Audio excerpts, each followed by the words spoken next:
Most defendants, the moment they step into a courtroom, already know how it ends.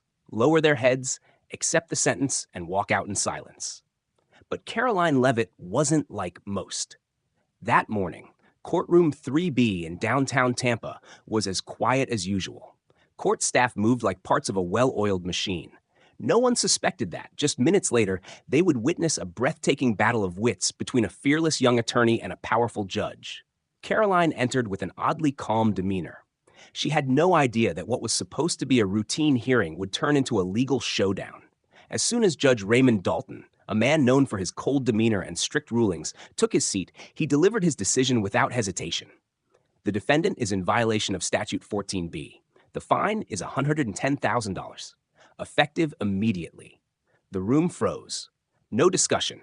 No chance for defense. No explanation. Just a verdict dropped like a hammer, striking at Karoline's dignity and intelligence. But she wasn't the kind to bow her head in submission. Karoline lifted her head, eyes sharp and alert. While the city attorney sat there flustered, she calmly closed her file, looked directly at the judge, and said in a voice cold as steel, "Your Honor, with all due respect, I haven't been allowed to present a single argument. On what grounds are you issuing this ruling?" The courtroom fell into a deafening silence. No one dared move. That young woman, in a plain suit, had just openly challenged the one holding the scales of justice. And that was the moment everything changed. What began as a quiet hearing erupted into a blazing legal battleground, where the man in power thought he controlled the game, but didn't realize Karoline Leavitt was about to rewrite the rules. That morning had started like any other. Karoline Leavitt, sharp, confident, walked into courtroom 3B with the composure of someone who'd stood before hundreds of judges. Today's matter? Just a minor procedure. 10 minutes, tops, another routine stop in her packed schedule. But the moment Judge Raymond Dalton entered the room, she knew nothing about today would be routine. Dalton didn't look at anyone. No nods, no greetings. He climbed the bench like a king entering his dominion, a place where no one dared question him. His face was expressionless, his eyes deep and cold, casting a weight over the room like a lead curtain. "The matter has been reviewed," he said, voice flat and emotionless. "Defendant Karoline Leavitt is found in violation of Statute 14B. The fine is $110,000, effective immediately." The words dropped like nails sealing a coffin. Karoline didn't react right away. Across the table, even the city attorney flinched, tightening his tie as if he too hadn't expected such a swift and brutal verdict. Inside Karoline's mind, thoughts raced. No discussion, no procedure, no opportunity to speak. This wasn't a courtroom anymore. It was a stage where power tried to silence reason. But Karoline wasn't afraid. She raised her head and met Dalton's eyes. Her voice was eerily calm. "Your Honor, with all due respect, we haven't even begun yet, have we?" The silence was absolute. In that moment, no one could tell whether Karoline was the defendant or the true challenger to the man seated above. And so began the quiet war between law and justice. No panic, no shouting, no chaos. Karoline Leavitt simply tilted her head, and her voice, gentle as a breeze, cut through the tension like a blade. "Your Honor, are you saying the defendant has no right to present arguments in her own defense?" The room held its breath. A simple question, yet one that carried the weight of justice being pushed out the door. Judge Dalton didn't answer right away. His face didn't change, but something in his eyes shifted ever so slightly. Karoline smiled faintly, not because she had won, but because the gates of argument had just opened. She slowly stood up. One hand held a stack of documents, the other tapped rhythmically on the table, each beat marking the turning point of this trial. "Let's talk about Statute 14B, she began, her voice now clear and commanding. "The statute the court believes is clear, but is it really?" She held up the file. "In the past 5 years, at least 3 cases involving Statute 4B have been overturned. Why? Because the language of the law, especially Section C, is too vague to be fairly enforced." People in the gallery began leaning forward. Karoline's words pierced through the veil of authority, exposing holes others had feared to mention. "And that's not all," she continued, eyes locked on Judge Dalton. "The appellate court in Reynolds v. Clearwater stated, any administrative penalty issued without evidentiary hearing is subject to reversal for procedural due process violations." No one could speak. The courtroom was no longer a place where Karoline was on trial. It had become the arena where she led the charge, forcing the judge himself to reconsider the very clarity of the law. Judge Dalton tightened his grip on the bench. Karoline still stood there, firm, sharp as steel, like a spark igniting in the heart of justice. Clear violation. Clear law, Dalton declared, his voice cold as iron. No blink. No hesitation. He was extinguishing any glimmer of hope for a fair debate. But Karoline Leavitt wasn't someone who bowed to empty declarations wrapped in authority. She tilted her head slightly, eyes sharp like blades, locked onto the man sitting high above. Your Honor. She paused, just long enough to let the tension settle before igniting it again. If the law were truly clear, we wouldn't be here right now. The courtroom fell into dead silence. Karoline didn't wait for a reaction. She opened her folder and flipped to a page marked in red, like she had been waiting for this moment. Reynolds v. City of Clearwater, she announced. A textbook case. An administrative fine overturned because no evidence was presented before the ruling. Judge Dalton raised an eyebrow, but only the tightening of his fists betrayed his true emotions. Karoline pressed on, her voice now carrying the conviction of someone who had memorized every word of the ruling. In that decision, the court made it clear, any punitive ruling made without a transparent hearing violates due process and is subject to reversal. Are you aware of that, Your Honor? Dalton didn't answer. He didn't have to. Karoline knew the courtroom was listening now. Attending attorneys nodded quietly. A few exchanged glances. No one saw this as a simple case anymore, because she had turned it into a fight for justice. So now, she said, lowering the documents to the table, her eyes still locked on Dalton, will you uphold this penalty, or will you have the courage to look at the law for what it truly is? Dalton leaned back in his chair. She saw it, the first sign of wavering. Not because she yelled, but because she was right.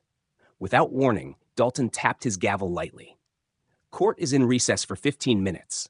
No explanation. No reasoning. He stood up and hurried into the chambers, leaving behind a suffocating silence. Karoline didn't flinch. She simply leaned slightly, hands clasped in front of her, but inside she knew something was off. Dalton wasn't the type to back down. If he retreated, it meant one thing. He was preparing to strike back. 15 minutes passed like an hour, and when the doors opened again, Karoline knew her instincts had been right. Dalton returned, not alone.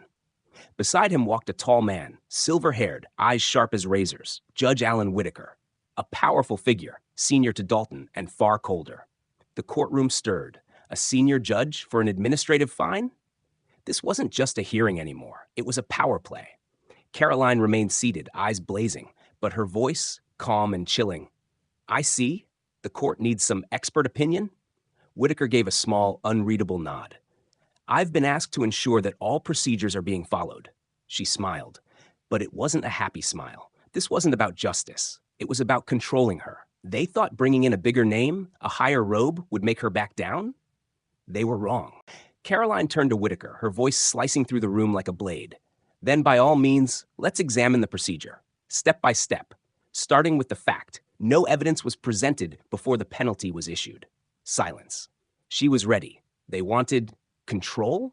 She would show them what happens when you try to control a woman who knows the law and knows no fear. Karoline sat tall, back straight, eyes locked on the new judge. No fear, no flinch. Whitaker studied her, his tone flat, but his eyes probing. Are you aware that Statute 14b can still be enforced, provided that all evidentiary standards are strictly followed? Karoline tilted her head, giving a slight icy smile. I'm well aware, she said slowly, savoring every word. Which is exactly why I'd like to call the officer who issued the citation to the stand. The courtroom shifted. Her request wasn't just a tactic, it was a declaration of war. Dalton glared. Whitaker gave a small nod, as if he had expected it. Very well. The officer is present in court. Call him to the witness stand. A middle-aged man in a crisp uniform stepped forward. His face was stern, but his eyes betrayed uncertainty. Brian Calloway, the officer who had personally issued the citation against Karoline. She stood, slowly. Each step she took echoed with weight. Mr. Calloway, she began, her voice light as air, but every word cutting with the precision of a razor. Can you confirm that you were the one who issued the citation against me under Statute 14b? Yes, that's correct, he replied. Then let me ask you this. She stepped forward, deliberate. Did you take any photographs as evidence? Any video? Any eyewitnesses? Or was it just your personal judgment? Calloway hesitated. No, I didn't take photos, but I have experience. I know what I see. She lifted her chin, her eyes glowing like forged steel. No evidence, no report, no witnesses, just your judgment. And based on that judgment, you fined me $110,000?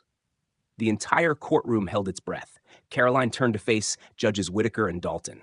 Your Honors, if this is what you consider strict evidentiary standards, then I'm afraid the entire system is standing on sinking sand. She was just getting started. And they had just been pushed one step closer to the edge of collapse. She turned back, eyes sharp like a drawn blade. She looked directly at Dalton, then Whitaker. No flinching, no hesitation. So, her voice rang out slowly, each word bouncing off the stone walls of the courtroom, with nothing more than a single statement. A person can be fined $110,000? Silence. No movement. No answer. No photographs. No video. No independent evidence. No witnesses. No inspection reports. Just the opinion of one person. And a fine that equals a working-class family's entire life savings. She stepped forward toward the packed gallery. Attorneys, clerks, curious onlookers watching every moment.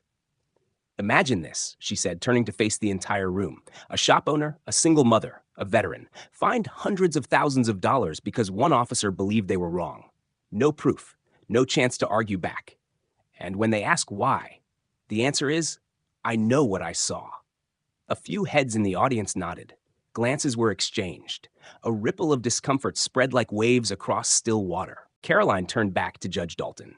Your Honor, if this is considered legal, then what happens to the constitutional rights of every citizen for justice, for transparency, for a fair hearing? Do they still exist? Or are they just words on a page? Dalton didn't respond.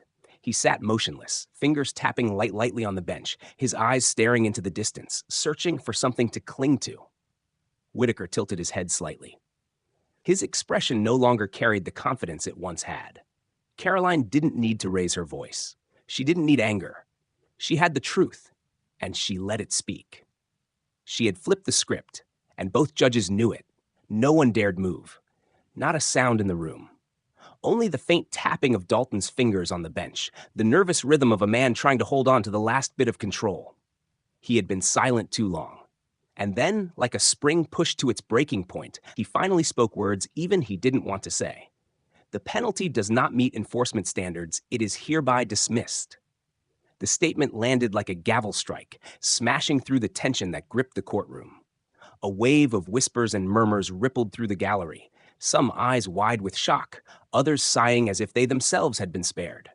Karoline stood still, no triumphant smile, no smug victory pose.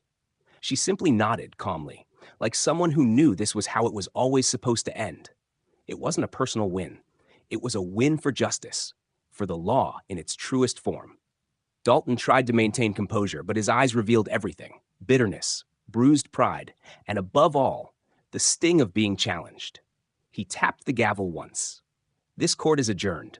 Karoline calmly gathered her papers, her hands steady, unhurried. As she stepped away from the defense table, the sound of her heels struck the stone floor with quiet authority. And just then, Dalton's voice rang out once more. This time, stripped of arrogance, stripped of pride. Miss Leavitt. She stopped in her tracks and turned around. Their eyes met. I underestimated you, he said. Karoline simply smiled, a small smile, but one that cut deep. You wouldn't be the first. And then she walked out of the courtroom, like a storm that had passed, leaving behind something changed. Not everyone would notice it right away, but no one could deny it. From today on, the law here would never be the same. Karoline stepped into the marble corridor, her heels clicking coldly against the stone floor. The late afternoon sun filtered through the tall glass windows, lighting her face. Calm, not proud, but unmistakably radiant with something rare. Resolve. Suddenly, a deep voice called from behind. Miss Leavitt. She stopped again, turned. Judge Alan Whitaker was approaching, his once icy gaze now clouded with something else. Unclear, but no longer condescension. You're good, he said with a small nod. But I need you to understand something. Karoline crossed her arms, eyes steady, unblinking. She was ready for anything. I wasn't invited here to observe, Whitaker continued, his voice low. I was sent here to control you. The space between them thickened, as if the whole courthouse was listening. To control me? Karoline raised an eyebrow. He nodded. Dalton didn't call me for the law. He called me for power. Because you're not the kind of defendant he's used to, and today you made him feel small. Karoline didn't answer. She simply smiled. A knowing smile, like everything he just said she already knew. Whitaker stepped closer, his tone dropping further. You should be careful. From now on, people will be watching you, not just here. Then let them watch, Karoline replied softly, her gaze locked with his. Because she knew, today wasn't just a legal win. She had shaken the entire system. She had forced justice to listen. And she had proven one simple, undeniable truth, that sometimes the courage of a single woman is enough to make power tremble. Karoline turned and walked toward the grand doors. They swung open, and light poured in like the final scene of a film. But this wasn't the end. It was only the beginning. True power doesn't lie in a judge's robe. It doesn't sit in the gavel slamming down. It doesn't come from titles or authority or fear. True power lies in knowledge, and the courage to stand up when the world tells you to sit down. Karoline Leavitt didn't wear a robe. She didn't sit on the bench. She didn't have a team of clerks behind her. But she had something stronger, a deep understanding of the law, and a heart that refused to accept injustice. She walked into a room where everything had already been decided. A $110,000 fine read like a death sentence, a ruling carved in stone. But Karoline rewrote the ending. Not with shouting, not with fury, but with sharp logic, with statutes and precedent the judge couldn't ignore, and with the one thing that terrifies any corrupt system, defiance. She didn't just defend herself. She stood for every person who's ever been voiceless.